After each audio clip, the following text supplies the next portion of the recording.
Perkenalkan, nama saya Joser Dovan dari kelas 3 PT 51 Prodi Informatika. Di sini saya akan melakukan pidato dengan topik RKUHP. RKUHP sendiri atau yang kita kenal dengan rancangan Kitab Undang-Undang Hukum Pidana adalah sebuah rancangan undang-undang baru yang berisi aturan-aturan tentang hukum pidana di Indonesia. RKUHP sendiri merupakan ganti dari Kitab Undang-Undang Hukum Pidana atau KUHP yang merupakan undang-undang hukum pidana pertama yang disahkan di Indonesia sejak tahun 1958. RKUHP sendiri diterbitkan untuk menyesuaikan KUHP lama dengan perkembangan zaman dan untuk memenuhi kebutuhan masyarakat Indonesia yang semakin berkembang.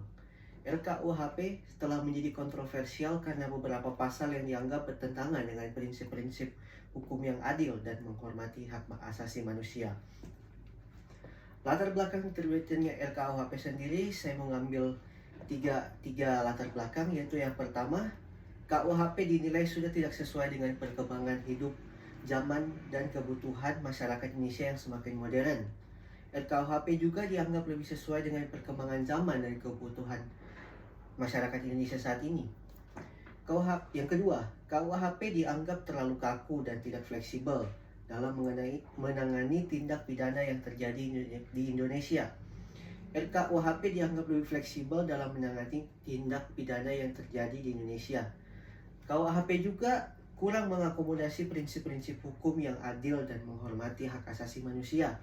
RKUHP dianggap lebih mengakomodasi prinsip-prinsip hukum yang adil dan menghormati hak asasi manusia tersebut.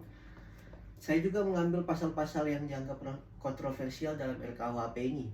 Salah satunya adalah pasal tentang demo tanpa pemberitahuan. Dalam pasal 256 RKUHP tertuang, setiap orang yang tanpa pemberitahuan terlebih dahulu kepada yang berwenang mengadakan pawai, unjuk rasa, atau demonstrasi di jalanan umum atau tempat umum yang mengakibatkan terganggunya kepentingan umum, menimbulkan keonaran atau huru-hara dalam masyarakat, dipidana dengan pidana penjara paling lama 6 bulan atau pidana denda paling banyak kategori 2. Di sini saya tidak akan membahas kategori keduanya. Namun pasal-pasal ini dinilai sangat kontroversi dikarenakan pemerintah seolah menutup dan membungkam kebebasan berpendapat. Bahkan ada rumor beredar bahwa polisi kerap mempersulit izin demo. Hukum ini tentunya tidak sesuai dengan perkataan pemerintah bahwa RKUHP ini sendiri dianggap lebih mengakomodasi prinsip-prinsip yang adil dan menghormati HAM. Karena di dalam pasal RKUHP justru berlaku sebaliknya. Para pakar hukum pun banyak yang menyatakan kekhawatiran mereka terhadap dampak RKUHP di hukum Indonesia.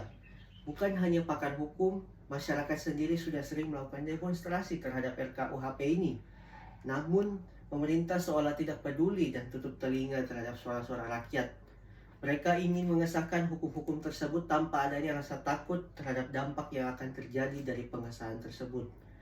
Sebagai pembicara dan seorang mahasiswa yang sedang berdiri di sini, saya memiliki saran yang mungkin bisa dipertimbangkan oleh pemerintah untuk mengatasi kontroversial dari RKUHP ini, yaitu dengan menarik kembali niat pengesahan RKUHP ini dan mengubah pasal-pasal kontroversial yang ada di dalamnya. Mungkin dengan mendengar saran dari pakar-pakar hukum dan aktivis HAM dapat mencapai sebuah solusi yang baik tentang RKUHP ini.